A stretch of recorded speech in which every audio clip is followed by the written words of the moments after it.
Vamos lá, pessoal.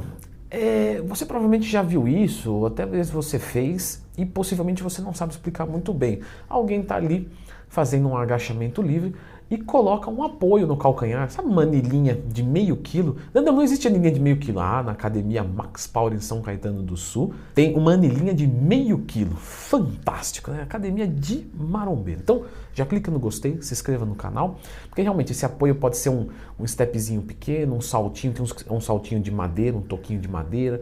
Outros utilizam uma anilha de meio quilinho, 1 quilinho, ou até mesmo anilhas maiores, 10 quilos, etc. para fazer um agachamento livre. Então vamos comentar um pouquinho sobre isso. Bom, primeiro de tudo, vamos nos focar mais aqui, tá? No agachamento livre, no agachamento no Smith. Podemos citar aqui também o agachamento frontal, porque se a gente for levar para todos os tipos de agachamento que existem, né, quanto mais genérico fica, menos específico. Nossa, que frase fantástica!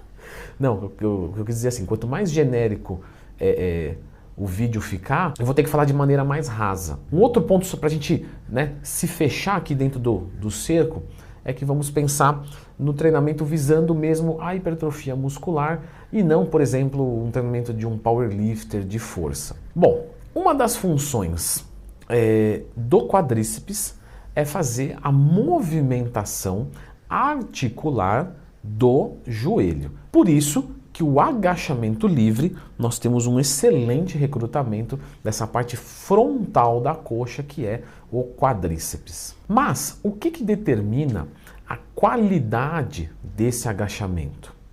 Claro, quantidade de peso, cadência, mas algo que poucos falam é a capacidade de amplitude. Então, o que é uma rosca mais eficiente? Avalie a minha rosca, olha só. Essa rosca, ela é mais eficiente do que essa rosca? Sim, claro, Leandro. A primeira rosca ela é mais eficiente. Por quê? Porque ela tem uma amplitude maior. Então eu consigo recrutar mais fibras e com isso hipertrofiar mais. Um agachamento onde eu consiga maior amplitude é muito melhor. O que a gente observa? É muito difícil você ver alguém com o bíceps encurtado, porque a gente já está aqui, a gente já anda assim e tal. Então, fisiologicamente, né, morfologicamente, nós já temos normalmente um bíceps mais alongado e todo mundo mais ou menos consegue fazer esse movimento aqui em situações normais. Leandrão, fui atropelado por um avião. Bom, você é um caso mais especial, mas em condições normais, quem nunca sofreu acidente, não teve um AVC nem nada, consegue fazer.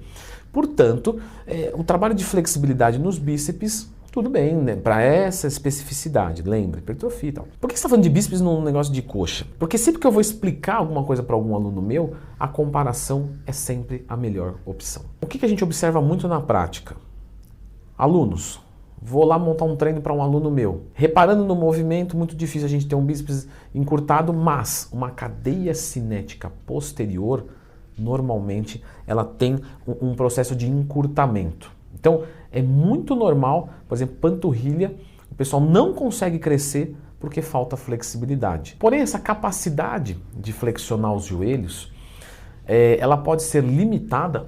Gatinha, vem cá, gatinha. Vem cá. Oh, meu Deus do céu. Essa capacidade, floquinhas, que gosta de fazer passeadas para alongar os seus quadríceps constantemente, ela pode ser encurtada, né, pelo um tornozelo. Um tornozelo, obviamente, com uma mobilidade reduzida. Se você não consegue mover o seu calcanhar suficientemente, a sua canela, né, a parte da frente da perna, também não é das melhores. Logo, o seu joelho não vai se mover o suficiente e conforme você desce a carga, isso faz com que o seu quadril e coluna fiquem numa posição errada. E é por esse motivo que as pessoas vão fazer um agachamento e não conseguem manter a sua coluna naquela posição ideal. Elas acabam fazendo uma retroversão pélvica,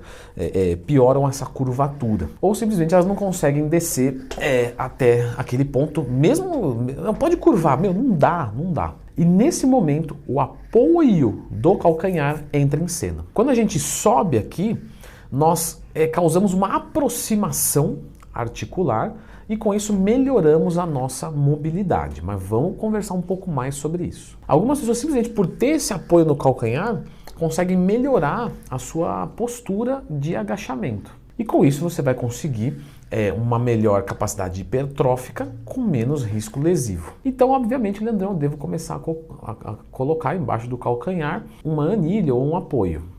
Não necessariamente. Quando a gente aumenta essa extensão do joelho, a gente também aumenta a tensão que a articulação pode suportar. Então, uma pessoa que ainda não dominou a técnica, se fizer isso, aumenta-se o risco de lesão. Inclusive, se você sente dores no seu joelho, a última coisa que você deveria pensar é colocar alguma coisa abaixo do teu calcanhar. Você tem que investigar o que é isso. Porque senão, nessa tentativa, você pode piorar. Um outro ponto muito importante é que esse tipo de manobra, ele deve ser temporário.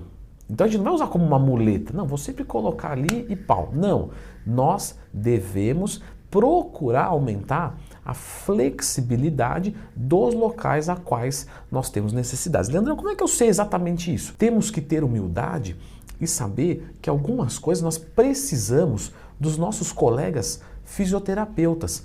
Não adianta você perguntar para um professor de educação física sobre isso, porque provavelmente ele vai deixar a desejar em relação a um bom fisioterapeuta. Por isso que eu sou muito a favor da multidisciplinaridade. Nós precisamos ter um agregado de pessoas lutando pela mesma causa em sinergia. Um outro ponto também que eu vejo que é importante a gente falar é que tem gente que vai pegar duas anilhas de 10. Aí coloca uma anilha de 10 aqui, outra de 10 e sobe em cima. Só que pegam anilhas de marcas diferentes, que uma anilha de 10 quilos pode ser desse tamanho com essa finura, ou pode ser dessa grossura e mais compacta, concorda comigo? Inclusive quando eu treinei com sardinha, vocês podem ver lá, eu estava fazendo rosca direta com 20 quilos de cada lado e vocês estavam achando que era 40, porque a anilha dele era bem nesse formato, foi bem curioso. Depois procura lá, Sardinhas Workout Day com o Leandro Twin. Então o ideal seria a gente usar sapatilhas apropriadas com algum salto, ou então rampas de agachamento que são realmente feitas para isso.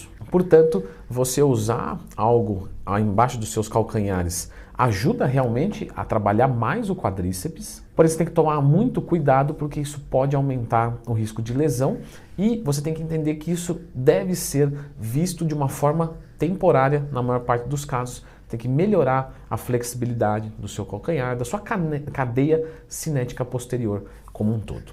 Leandrão, e dá para fazer um treinamento bom sem agachamento livre? Olha que legal!